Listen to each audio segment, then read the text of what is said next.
Une personne qui programme et qui programme bien ne va pas directement commencer à coder. Il va faire ça en 2 étapes. D'abord, il réfléchit et ensuite, il agit. Quand on programme, on doit être précis sur ce qu'on fait. L'ordinateur n'est pas dans notre tête et il a besoin qu'on lui dise quoi faire et comment le faire. Du coup, dans cette vidéo, je vais tenter de vous expliquer pourquoi c'est important de conceptualiser avant de programmer directement, sans parler des langages de programmation en général. Là, je vais vraiment m'intéresser qu'à la partie réflexion.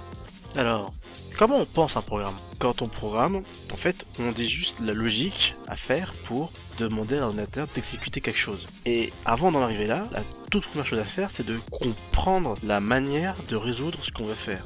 Par exemple, admettons que vous voulez faire de la cuisine et que vous voulez faire un bon gâteau au chocolat. Si vous ne savez pas ou plus faire ce gâteau, vous n'avez juste qu'à suivre bêtement la recette de cuisine et vous le ferez sans trop de soucis. Et c'est exactement le même principe pour l'ordinateur. Si vous êtes l'ordinateur et qu'on vous dit « fais-moi un gâteau au chocolat », vous allez sûrement répondre « ok, mais comment on fait ça et que dois-je utiliser pour le faire ?» À ce moment-là, on va devoir vous donner les ingrédients et l'équipement que vous allez avoir besoin pour faire ce gâteau, tout en précisant les étapes qu'il va falloir faire pour mener à bien la recette. Même si je vous donne ça directement, vous allez toujours pas comprendre en fait, parce que mes étapes ne sont pas assez explicites pour vous. Il y a plein de non-dits et d'ambiguïtés que un utilisateur humain va comprendre, mais que vous, en tant qu'ordinateur, vous n'allez pas comprendre. Quand je dis mélanger bien, comment un ordinateur est censé comprendre cette ambiguïté? Mais ça veut dire quoi bien? Et ça veut dire quoi mélanger?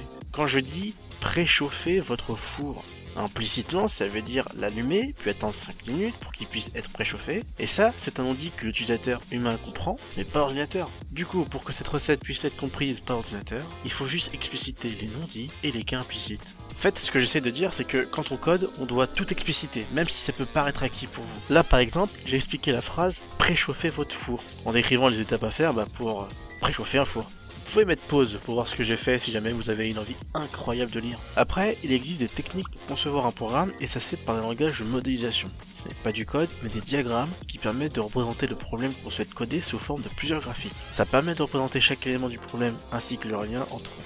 Mais je ne vais pas entrer dans les détails, j'en parlerai sûrement une prochaine fois. Voilà, j'ai fini.